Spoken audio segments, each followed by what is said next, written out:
ఉన్నాయి. నా రూము అన్ని నా చిన్నప్పటి నుంచి వస్తువులు, నా పిల్లల వస్తువులు, నా భార్య వస్తువులు.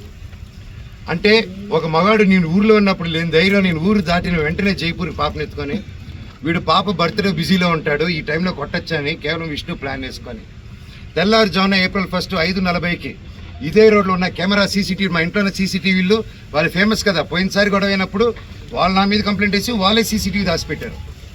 ఇప్పుడు కూడా మీరు వెళ్ళి అడగండి, సీసీటీవీ వాళ్ళు ఎంటర్ అయింది ఎవరు, వాళ్ళు ఇస్తే సగం గుండు కొట్టుకుని తిరుగుతాను నేను వీధంతా. వాళ్ళ సమస్య లేదు ఎవరు మీకు, ఎందుకంటే వాళ్ళు చేసింది దొంగ పని.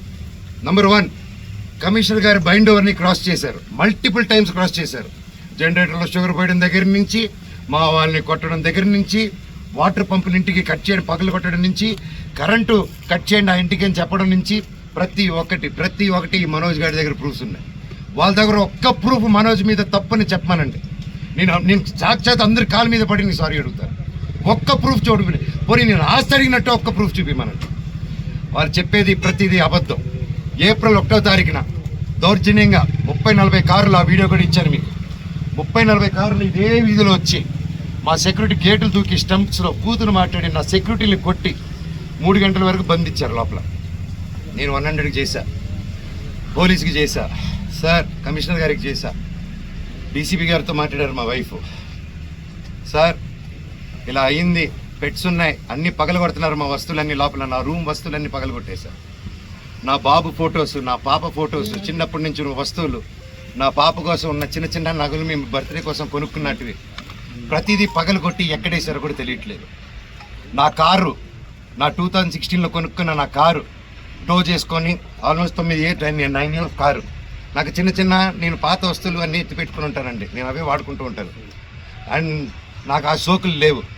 అది తీసుకొచ్చి ఆ కారుని టో చేసుకొని వెళ్ళిపోయి ఆ రోడ్డు మీద వదిలే.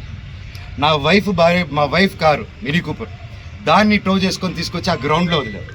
ఆ గ్రౌండ్లో వదిలి అక్కడ ఖర్చీపులు కట్టుకొని రౌడీ షీటర్లు అందరూ దిగి దగ్గరుండి దాన్ని టో చేసుకొని మళ్ళీ తీసుకెళ్ళి అక్కడ వదిలేరు. ఇవన్నీ గురువారెడ్డి గారికి, అవునా ఇంత గలీజ్గా ఎందుకు చేస్తున్నారు, ఇది బాగాలేదు మనోజ్ గారు అని చెప్పి సీఏ గారు చాలా ఫీల్ అవుతున్నారు, కానీ యాక్షన్ తీసుకోలేదు. నేను వెళ్ళండి సార్ మా వాళ్ళు ఉన్నారంటే ఇంటికి వెళ్ళారు. ఇంటికి వెళ్ళి అక్కడ లేదు అంటే ఎలా సార్ మీరు వెతికారంటే నాకు చేశారా సార్ అంటే అది లేదన్నారు. అక్కడ లేరు మనోజ్ గారు, నేను ప్రొటెక్ట్ చేస్తా అన్నారు. ఇది పొద్దునైంది. సాయంత్రం 3 గంటలకి ఇదే మనుషుల సెక్యూరిటీ గార్డ్ని కారులో వేసుకొని వాళ్ళతో బెదిరించి వాక్కుమూలన తీసుకొని సిఐ గారికి వచ్చి పోలీస్ స్టేషన్లో అప్పచెప్పారు. ఇప్పుడు పొద్దున అదే సిఐ గారు అక్కడ ఎవరు లేరన్నారు. ఇప్పుడు తిరిగి అప్పచెప్పారు, సార్ మీకే ఇది చేశారు కదా, మీరే నాకు అఫీషియల్గా చెప్పినారు, కేసు కట్టండి సార్ అంటే కట్టట్లేదు. పోనీ వాళ్ళిద్దరు సెక్యూరిటీ సార్ మమ్మల్ని కొట్టారని కేసు పెడుతుంటే వాళ్ళు కేసు తీసుకోవట్లేదు. ఆ నోట్ చేసుకొని ఎఫ్ఐఆర్ చేయాలంటే ఇదంతా నేను పై వాళ్ళతో మాట్లాడాలి, నేను నాకు రైట్ లేదు అంటున్నాడు. పోనీ నేను జైపూర్ నుంచి ఒక పక్క పాప బర్త్డే సెలబ్రేట్ చేసుకుంటూ జైపూర్ నుంచి మెయిల్ పెట్టాను, సార్ ఇలా జరుగుతుంది, గివ్ ప్రొటెక్షన్, కనీసం నా పెట్స్కి ఏం చేయకుండా చూడండి అనేసి సింపుల్గా నేను పెట్టాను.